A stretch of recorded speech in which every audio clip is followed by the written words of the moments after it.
Promotion, दिल छू लेने वाली कहानी। मधु, मुझे प्रमोशन मिल रही है, शरद ने उत्साहित होकर कहा। अरे वाह, ये तो बड़ी अच्छी खबर है।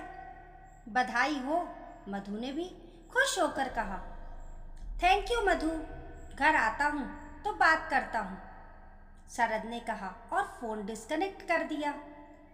मधु का मन खुशी से झूम उठा। अभी भी वित्तीय स्थिति ठीक थी उनकी, क्योंकि दोनों ही काम करते थे और काफ़ी अच्छा पैकेज था उनका।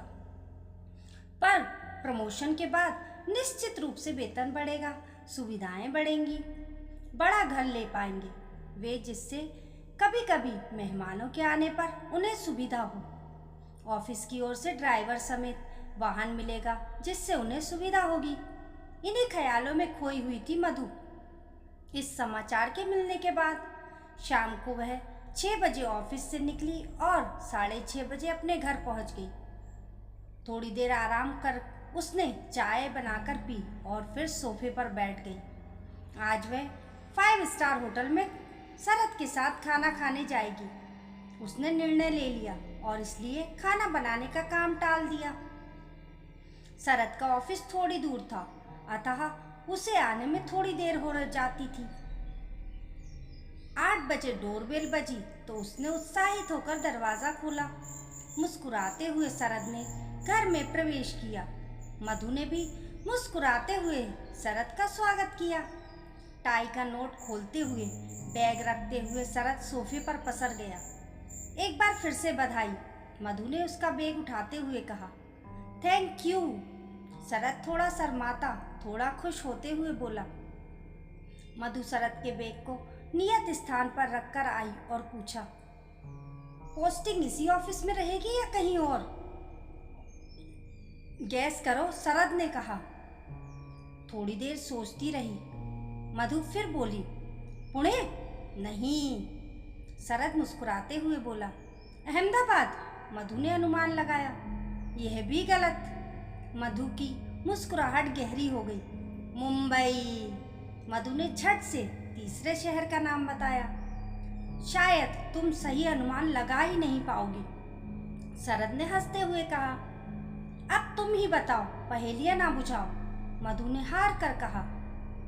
हेलसिंकी, शरद ने सगर्व कहा। हेलसिंकी? हेलसिंकी? मधु ने आश्चर्य व्यक्त किया। यस, हेलसिंकी, शरद ने अपना सीना चौड़ा करते सर उठाते हुए कहा। पर वह तो बहुत दूर है, जाने का खर्च भी बहुत होगा और वापस आना भी न जाने कब हो पाएगा। एक साथ कई संदेह व्यक्त कर दिए मधु ने। उसकी खुशी काफूर हो चुकी थी। आज के जमाने में कोई भी जगह दूर नहीं है, जाने का खर्च कंपनी देगी और बार बार आना जाना क्या जरूरी है। 4 साल के लिए वहां रहना है, फिर देखेंगे। शरद ने मधु के सभी संदेहों को उड़ा दिया। पर मधु ने कुछ कहना चाहा, कोई किंतु परंतु नहीं। हमारे ऑफिस में 4 लोग थे जिन्हें हेलसिंकी जाने का मौका दिया जाना था, पर चूंकि मैं बेहतर परफॉर्मेंस करता हूँ, अतः मुझे प्रमोशन दी गई और मुझे ही वहाँ जाने के लिए कहा गया। ऐसा मौका बार बार थोड़े ना आता है। शरद ने बीच में ही मधु को रोक दिया। चुप रह गई मधु। शरद के उत्साह को देखते हुए उसे शरद को रोकना अच्छा नहीं लग रहा था। बात करियर की थी, पर विदेश जाने में कई तरह की बाधाएं भी थी। सबसे पहले कम से कम 14 घंटे की यात्रा, फिर खर्च बहुत। कंपनी को एक बार जाने के लिए खर्च देगी और एक बार आने के लिए। बीच में आने जाने में तो अपना पैसा ही लगेगा ना। फिर मधु ने जॉब करती थी, उसे जब चाहे तब छुट्टी तो मिल नहीं जाती।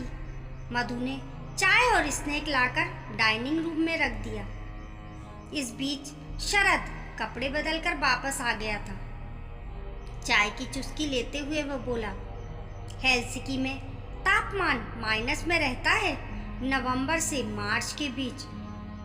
जुलाई अगस्त में भी हमारे यहाँ के ठंड से ज़्यादा ठंड पड़ती है वहाँ। प्रदूषण का नामो निशान नहीं है वहाँ। AQI 50 से भी नीचे। शायद हेलसिंकी के बारे में उसने गूगल ज्ञान प्राप्त कर लिया था। मधु के मन में 5 स्टार होटल में खाना खाने का जो उत्साह था वह हेलसिंकी के नाम से ठंडा हो गया था। उसने शरद की बात का जवाब नहीं दिया और कहा, खाना बना लेती हूँ। इतनी बड़ी खुशखबरी मिली है, आज चलो बाहर खाते हैं। शरद ने कहा, पर शरद मैं थोड़ा असमंजस में हूँ। कितनी परेशानियां विदेश जाने में। मधु बोली, देखो आज के ज़माने में कौन नहीं जाता विदेश। यदि अच्छा मौका मिले तो परेशानियां तो हर जगह जाने में होती हैं। यदि मेरी पोस्टिंग बेंगलुरु, हैदराबाद या मुंबई में होती तो क्या परेशानी नहीं होती। शरद ने कहा, इन जगहों पर जाने में 2 घंटे लगते, फिर मैं अपनी कंपनी में बात कर वहीं अपनी पोस्टिंग ले लेती। हेलसिंकी में मेरी कंपनी का ऑफिस नहीं है, फिर हम कब मिल पाएंगे। मधु ने चिंता व्यक्त की, लेकिन कैरियर का भी क्या मधु। यदि मैं यह प्रमोशन ठुकरा देता हूँ तो फिर एक बहुत बड़ा अवसर को गवा दूंगा। शरद ने चिंतित होकर कहा। मधु चुप रह गई। चलो होटल नहीं चलना चाहती हो, कोई बात नहीं, तुम्हारा मूड ठीक नहीं है। शरद ने कहा, नहीं चलना चाहती ऐसी बात नहीं, बल्कि मैंने तो आज खाना बनाना शुरू ही नहीं किया था, यही सोचकर कि आज 5 स्टार होटल में खाना खाएंगे। मधु ने कहा, फिर चलो रास्ते में बातें करते हुए चलेंगे और वहीं बाकी बातें करेंगे। शरद ने कहा। दोनों तैयार होकर निकले। रेस्टोरेंट ज़्यादा दूर नहीं था, बस 200 मीटर की दूरी पर था।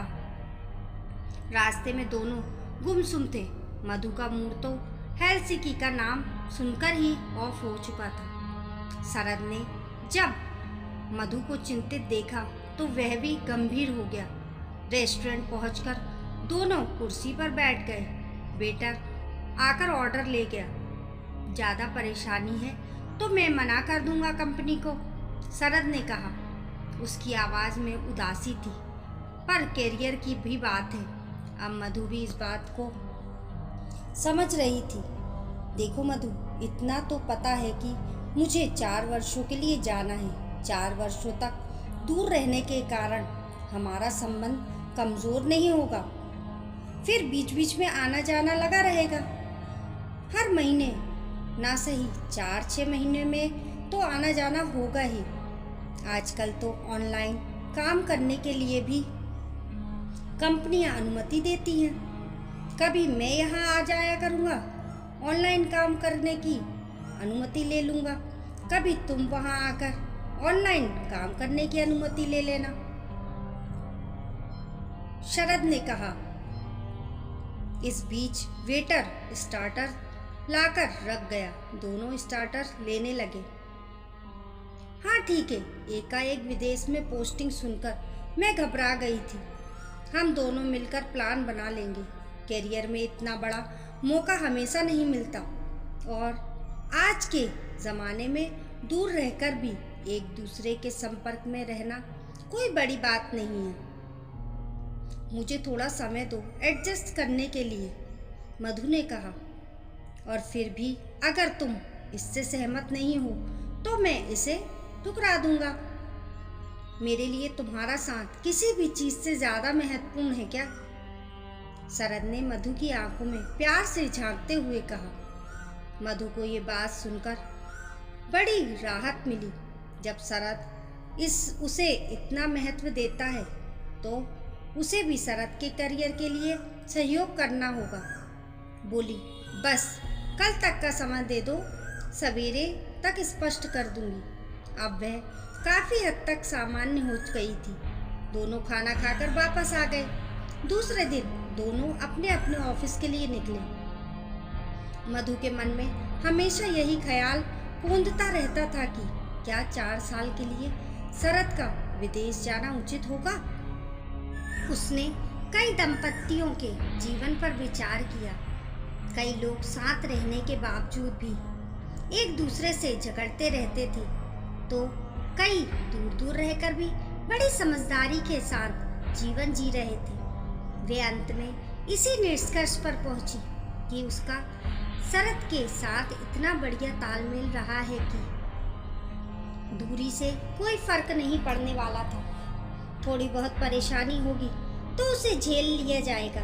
उस दिन शाम को जब शरद घर आया तो मधु ने चहककर कहा, आज फिर चलेंगे बाहर, पार्टी करेंगे, तुम्हारे प्रमोशन का जश्न मनाएंगे, क्योंकि कल मैं ठीक से इसका आनंद नहीं ले पाई थी। मतलब निर्णय पक्का? शरद भी खुश हो गया। पक्का।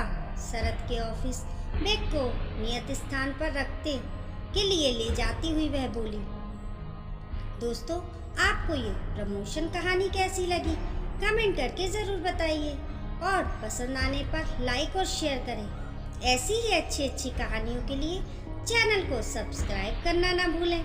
मिलते हैं फिर एक नई कहानी के साथ।